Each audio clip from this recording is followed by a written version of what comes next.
আমাদের আজকের মোশন রাজনীতিতে ভক্তি, ভক্তির রাজনীতি। আর এই নিয়ে বক্তা কলতান দাশগুপ্ত। এই ভক্তি বা ভক্তিবাদ নিয়ে ভারতবর্ষে দীর্ঘদিন ধরে চর্চা হয়ে এসছে।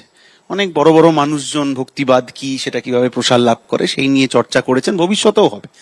আমি বিশেষজ্ঞ নই, কিন্তু এই ধরনের ভক্তিবাদের যা চর্চা সাধারণভাবে আমরা ছোটবেলা থেকে জেনেছি, বড় হয়েছি, তার মধ্যে এই আগ্রাসন, আমার ভক্তি আসলে আমার উল্টো দিকের লোকটাকে মেরে ধরে তাড়িয়ে দেওয়ার মতো করে একটা পরিস্থিতি তৈরি হবে, এইটা কোনোদিন ভারতবর্ষের মধ্যে হওয়া উচিত নয়। এখন একটা দুটো কোথাও উদাহরণ তৈরি হলেও সেই উদাহরণটাকেই আমি আমার হাতিয়ার করে, আমার ব্যবসার পুঁজি করে এগিয়ে নিয়ে যাব, এটা কখনো ভারতবর্ষে হওয়া উচিত নয়।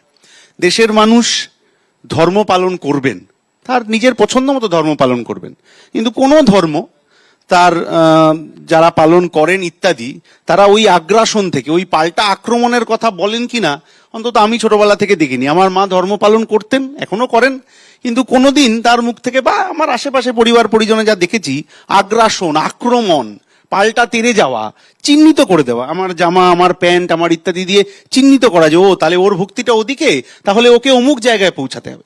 এইটা ভারতবর্ষের রাজনীতিতে কোনোদিন ছিল না, বা ভারতবর্ষের রাজনীতিতে এটা কোনোদিন হওয়ার প্রয়োজন ছিল না। কারণ আমরা ভারতবর্ষ তো জেনেছি সেইভাবে, হেথায় আর্য, হেথা অনার্য, হেথায় দ্রাবিড় চীন, সখুন্দল পাঠাল মোগল, এক দেহে হলো লীন।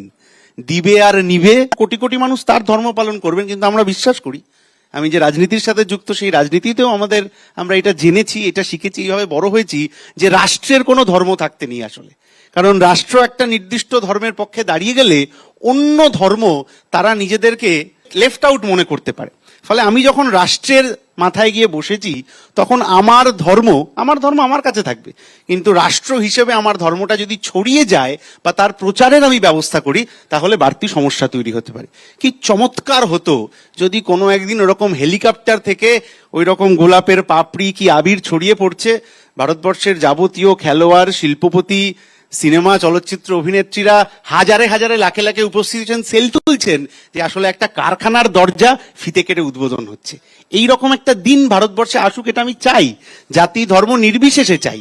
ফলে যে ভক্তির কথা বলা হচ্ছে, সেই ভক্তির মধ্যে রাজনীতিটাকে ঢুকিয়ে দিয়ে আসলে সেটা কোনো মানুষের সূক্ষ্ম লাভকে, কোনো জায়গার ক্ষমতা দখলকে ব্যবহার করা হচ্ছে কিনা, এটা আমাদেরকে বিচার করতে হবে। এবং আসলে ওই রাজনীতির মধ্যে ভক্তি ঢুকিয়ে দিয়ে ইত্যাদি ইত্যাদি করে, এই যে আমার প্রধানমন্ত্রী কিছুদিন আগে বলছিলেন যে আমার পরমাত্মার সাথে যোগাযোগ ইত্যাদি রয়েছে, কোনোভাবে এই পরমাত্মা যে ভগবান নন, যারা ভগবান মানেন ভগবান নন, আমার ধারণা এই পরমাত্মা বোধহয় আদানি হবেন, যিনি হয়তো মধ্যরাতে সেই পরমাত্মার ডাক দেন যে বাবা এয়ারপোর্টটা তাহলে আমার নামে করে দাও, আর কয়লা খনিটা আমার নামে করে দাও। এই রাজনীতি আসলে আমার ভারতবর্ষের কোনো কাজে লাগবে না, আর এই ভক্তি ভাব কোনো বিশেষ মানুষের প্রতি, সেটাও আমার ভারতবর্ষের কোনো কাজে লাগবে না বলে আমাদের মনে হয়।